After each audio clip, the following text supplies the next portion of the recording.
백투입니다. 오늘은 이력서나 자기소개서를 쓸 때의 주의사항에 대해 이야기를 해보겠습니다. 네가 뭔데 거기 대해서 이야기를 하느냐 하실 수도 있는데 저는 여러가지 이유로 다른 분들의 자기소개서나 이력서를 좀 많이 본 편입니다. 취직과 관련된 부분은 아니지만 군생활도 인사과에서 했었고 현재 직원도 제가 뽑고 있습니다. 물론 제 의견이 절대적인 것은 아니고 큰 업체 작은 업체 다 다를 것이며 각각의 업체별로 업체에 맞는 인사 기준이 있겠지만 저는 그냥 제가 느낀 점에 대해 이야기를 해보겠습니다. 이력서에서 가장 중요한 것이 무엇이냐고 하면 저는 일단 사진을 봅니다. 잘생기고 예쁜 사람만 취직하는 더러운 세상 하고 생각하실 수도 있는데 얼굴을 본다는 말이 아닙니다. 사진을 본다는 말입니다. 인사 담당자가 사람을 뽑을 때 하는 가장 큰 일이 뭐라고 생각하십니까? 누가 가장 뛰어난지를 파악해서 가장 뛰어난 사람을 뽑는 것이라고 생각하신다면 그분은 인사 업무를 안 해보신 분일 가능성이 있습니다. 그것도 중요한 것은 맞죠. 뛰어난 사람을 뽑아야 되는 것이 맞기는 맞는데 그보다 더 중요한 일이 있습니다. 인사 담당자 입장에서는 뛰어난 사람을 뽑는 것보다 이상한 사람을 거르는 일이 최우선 과제입니다. 뛰어난 사람을 뽑으면 당연히 좋겠지만 업체에서 내세울 수 있는 조건도 한계가 있기 때문에 뛰어난 사람을 조건에 맞춰 뽑는 것은 쉽지 않은 일입니다. 그러니까 어쩔 수 없이 가장 뛰어난 사람이 아니라 그보다 조건이 나쁜 사람도 뽑을 수밖에 없습니다. 그런 사람을 뽑게 되었을 때 이상하지 않은 사람을 뽑으면 어쨌든 큰 문제는 생기지 않고 잘 교육을 시키다 보면 처음에는 일을 잘 못했던 사람이라고 해도 일을 잘하게 되기도 합니다. 하지만 이상한 사람을 뽑으면 일단 당장 문제가 생길 수 있습니다. 그건 반드시 피해야 하는 상황입니다. 그러니까 뛰어나지만 이상한 사람과 뛰어나지 않지만 정상인 사람이 있으면 인사 담당자는 후자를 택하는 경향이 있습니다. 사진 이야기를 하다가 잠깐 다른 길로 샜는데 이력서에 붙여놓은 사진을 보면 이 사람이 어떤 사람인지 알 수 있습니다. 이력서를 쓸 때는 신중하게 쓰겠죠. 자신이 할 수 있는 최선을 다해서 쓸 것이고 자기가 할 수 있는 한 최대한 깔끔하고 취직이 잘 되게끔 포장을 잘 하려고 할 겁니다. 그런데 그런 이력서에 붙인 사진이 삐딱하게 붙어있다든지 증명사진이 아니라 무슨 셀카 같은 것을 넣었다든지 파일로 된 이력서를 보냈는데 가로 세로 비율이 가로 세로 하니까 갑자기 연구소 생각이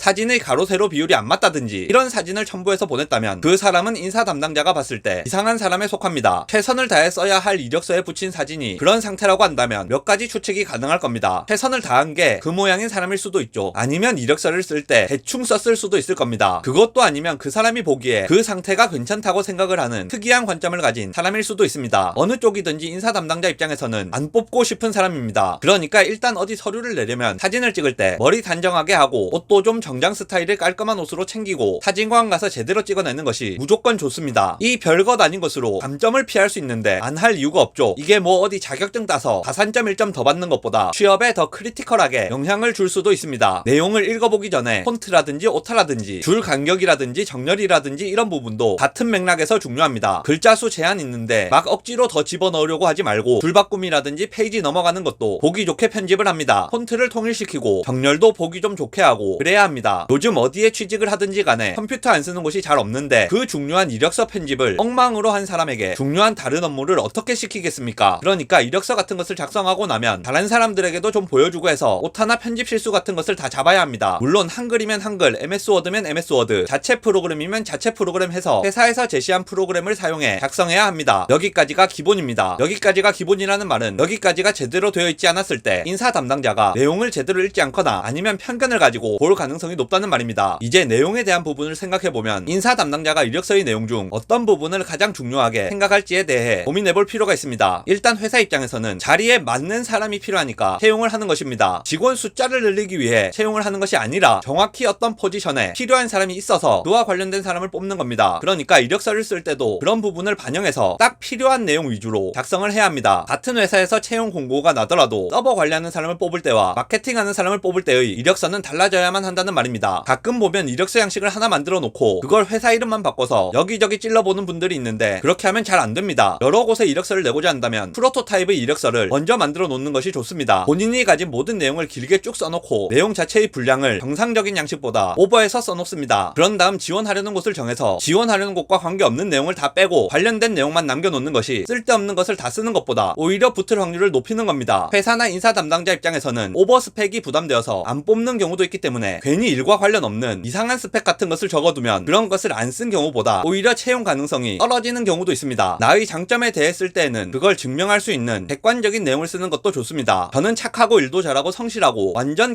킹왕짱입니다 라고 아무리 얘기해봤자 인사 담당자는 그냥 믿어주지 않습니다. 아무 근거 없이 그런 얘기를 하면 자신을 과대평가하고 있는 사람이라고 생각해서 오히려 마이너스가 될 수도 있습니다. 성실하다고 이야기를 하려면 뭐 학교 다닐 때 개근을 했다든지 전에 일하던 직장에서 매일 남들보다 일찍 출근해서 뭘 했다든지 했다든지 우수사원 표창을 받았다든지 동료들이 어떻게 평가를 했다든지 이런 경험 같은 것을 덧붙여서 일관성과 객관성을 만드는 것이 좋습니다. 회사에서 사람을 뽑을 때에는 관리직 사람을 뽑는 경우나 경영자를 구하는 경우도 있지만 대부분 말단 직원을 뽑게 됩니다. 구직자들이 지원하는 자리도 대부분은 말단 직원 자리인 경우가 많습니다. 경력직이라고 해도 마찬가지로 말단인 경우가 많습니다. 들어갈 때에는 말단으로 들어가고 일하면서 실력을 증명해서 자리를 잡아야 하는 거죠. 아닌 경우도 있겠지만 이게 일반적인 경우입니다. 그러니까 이력서도 거기에 맞게 쓰는 것이 좋습니다. 저에게는 스펙 이상의 보이지 않는 엄청난 무언가가 있기 때문에 만약 저를 놓치게 된다면 당신의 회사에는 엄청난 손실이 될 겁니다. 이런 거 좀 쓰지 말라는 말입니다. 뽑는 사람 입장에서는 말단이 대체 가능한 업무를 할 사람을 뽑는데 그 자리에 널 이력서를 쓰면서 나는 대체 불가능한 사람입니다 라고 이야기하는 것은 별로 좋지 않다는 말입니다. 패기가 있어 보이지 않느냐고 물어보실 수도 있는데 패기는 있어 보입니다. 패기가 있어 보이기는 하는데 내가 뽑는 사람이 그 정도 패기라면 패기가 좀 과하다는 생각이 들지 않겠습니까? 제가 뽑고 싶은 사람은 시키는 일을 잘하는 사람인데 패기로 다 해치워버리는 사람이 지원하면 그 사람은 제가 원하는 사람이 아닐 가능성이 높을 겁니다. 게다가 그런 식의 이력서를 보내는 사람이 한둘도 아니고 일단 인사 담당자 입장에서 이런 이력서를 볼 때에는 이상한 사람 범주에 들어가기 때문에 전혀 좋지 못합니다. 그러니까 내용을 쓸 때에는 너무 튀려고 하지 말고 무난하게 쓰면서도 해당 업무와 관련된 본인의 장점 몇 가지를 추려서 일관성 있게 쓰는 것이 오히려 합격 가능성을 높일 수 있는 경우가 많습니다. 가끔 단점을 쓰라고 하는 경우도 있는데 진짜 단점을 쓰는 사람이 있습니다. 당연히 마이너스가 되겠죠. 단점을 쓰라고 되어 있는 곳에는 어떤 느낌으로 쓰시면 되냐면 나는 너무 예뻐서 탈이야 이 느낌으로 쓰시면 됩니다. 진짜로 그렇게 쓰라는 말은 아니고 그런 느낌으로 쓰라는 말입니다. 예를 들면 저는 약속 시간을 너무 잘 지켜서 가끔 손해를 보는 경우가 있습니다. 저는 어려운 일을 그냥 보지 못하고 나서서 하는 경우가 많아서 고생을 할 때가 있습니다. 뭐 이런 식으로 사실은 장점이지만 그게 좀 과해서 단점처럼 되어버렸습니다. 하하하 이런 식으로 써야 됩니다. 그리고 그 내용이 지원하려는 해당 포지션에서 가장 필요한 부분이라면 인사 담당자가 무척 좋아할 겁니다. 영상 요약하겠습니다. 이력서나 자기소개서를 쓸 때에는 최대한 깔끔하게 형식에 맞춰 작성하시고 지원하는 곳과 관련 없는 내용은 최대한 줄이시는 것이 좋습니다. 또 해당 업무와 관련된 내용 위주로 자신의 장점을 몇 가지 추려 일관되게 작성하는 것이 도움이 됩니다.